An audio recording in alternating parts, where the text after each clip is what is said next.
So we're back out here on the family farm in Geyser. 2 months ago, you might remember we talked about calving and bringing new life into this world. Well, today we're talking about breeding. And these bulls, they're not swiping right on Tinder. Walt serves as matchmaker. My slogan is calve easy, wean big, and finish efficiently. It seems simple. Put 2 cows in a pasture, maybe light a candle or 2, set the mood, and hope for the best. Look at that. We're taking you to cows. But for these family farmers, their secret to breeding top-notch cattle all lies with science.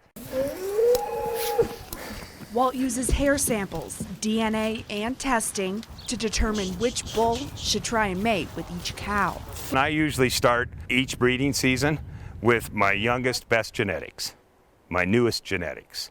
And I give them the first shot at my cows for about 10 days. The science isn't developed overnight either. There's a ton of trial and error, but after 40 years, Walt tells me one of the most reliable tools he has are his eyes. I look for the ones that have the best body shape, the best conformation, good feet so that they'll breed until they're older, and a head shape is really important to me. Once the decision is made, it's time to load up the fellas and get them ready for date night.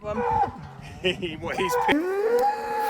says, that trailer goes to cows and I got left behind. He's upset. He's no dummy. He's been down this road before. That road leads to pregnant cows in September and hopefully newborns in the spring. And it all started with a little bit of love and science.